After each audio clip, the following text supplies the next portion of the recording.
Média. Thomas Hill. Et on démarre cette émission avec la session de rattrapage de Jean-Luc Lemoyne. Et alors Jean-Luc, nous recevons donc Jacques Maire et notre présidente Constance Binquet.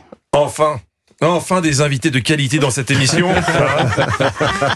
Et je dis pas ça parce qu'une chronique ratée devant Constance est certainement le chemin le plus court pour arriver jusqu'à la DRH. Vous vous rendez pas compte de la pression que j'ai aujourd'hui, Thomas. Si je dis une bêtise, on peut me démagnétiser mon badge européen avant la fin de cette rubrique. Ce qui veut dire fini la cantine et autres avantages d'entreprise. C'est quoi les autres ? Alors, je vous le dis tout de suite, je suis pas prêt à sacrifier un risotto trop cuit juste pour faire quelques vannes. Mais comme je suis quelqu'un d'intègre, j'ai été chercher les vidéos les plus compromettantes qui traînaient sur le net sur Constance. Si. Oula, il y a des dossiers là. Je suis tombé sur ce portrait au vitriol que faisait de vous Cécile de Médibus pour le Who's Who. Sur votre personnalité, parce que ça c'est important, vous êtes une personnalité très enjouée, vous avez un management, tout le monde le sait, dans le rire, dans la bonne humeur. Tiens, prends ça, Constance Binquet, espèce de personne enjouée. Voilà. Ça chauffe. Ah ouais, moi j'ai pas peur de dénoncer. Hein. Tant pis si ça me coûte ma place. Surtout que j'ai le plus grand respect pour Constance, car c'est pas simplement la patronne d'Europe 1, et puis c'est pas simple d'être la patronne d'Europe 1. Une radio que vous aimez et que vous connaissez par cœur, comme vous l'avez confiée à Alain Marty.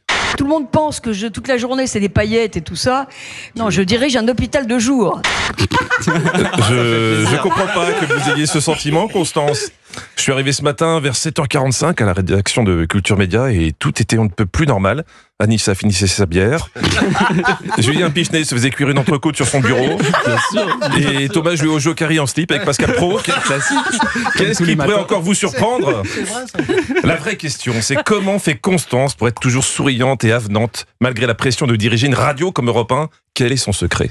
Alors, j'ai une petite passion pour le Bourgogne, mais j'ai découvert les vins d'Arbois, les rouges. Voilà, diriger cette grande radio, c'est un poids pas très lourd, à peine 2 grammes. J'ai aussi le plus grand respect pour Jacques, même si je l'avoue, je vous connaissais moins, pour des raisons évidentes, c'est pas vous qui payez mon salaire. Donc j'ai fait des recherches. Ça joue. J'ai fait des recherches sur vous, Jacques, et je suis tombé sur quelqu'un de la maison qui avait l'air de bien vous connaître, Christophe Ondelat. Jacques Maire. À Dombasle, en Lorraine, il était considéré comme un petit caïd. C'est jamais bon signe quand Christophe Ondelat raconte votre vie dans une de ses émissions. Surtout quand c'est fait entrer l'accusé. Bon, là, heureusement, c'était un homonyme. J'ai eu peur 2 secondes parce qu'on est très regardant sur les casiers judiciaires des gens. Constance, vous n'êtes pas seulement la boss d'Europe 1, vous êtes aussi la boss de RFM et d'Europe 2. Et là, vous parliez de la matinale d'Europe 2 en début d'année.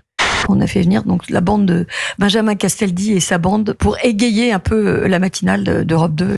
Alors, comme c'est un étage au-dessus de nous, je suis passé ce matin à Europe 2. Vous avez raison, l'ambiance était joyeuse.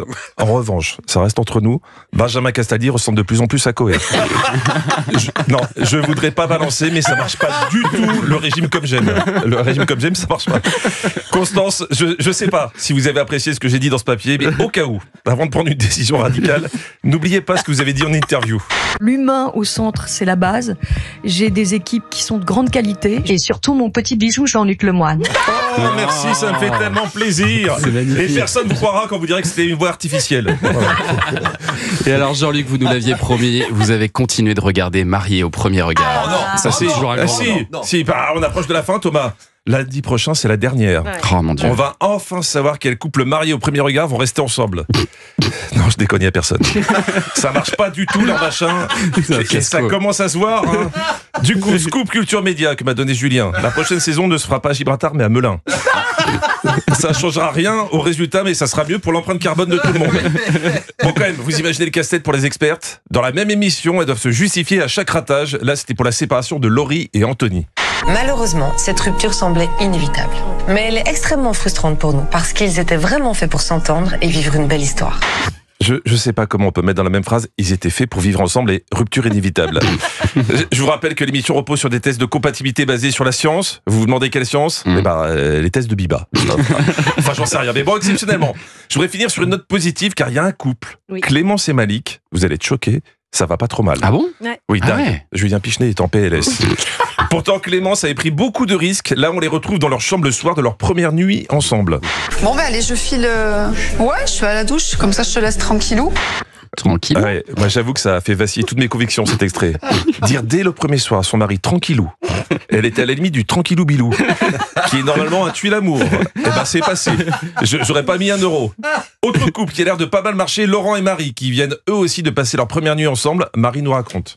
Cette nuit s'est bien passée. On a dormi ensemble, un peu collés, c'est très agréable. Que de la tendresse. Allez, hein. Allez. C'est parti mon kiki. non. Si. Non, ça c'est pas La possible. fille a dit à son mari le premier matin, c'est parti mon kiki, et c'est passé aussi. Ah non. Alors j'arrête cette chronique, je vais vérifier que mon badge n'est pas démonétisé, et je vous dis à plus dans le bus. Oh mon Dieu, c'est bien de finir là-dessus. Merci Jean-Luc Merci, Lemoyne, Jean-Luc Lemoyne. qu'on retrouve demain en replay sur europe1.fr et puis vous serez en spectacle en Suisse demain soir à Saint-Légier. Restez avec nous sur Europe 1, on va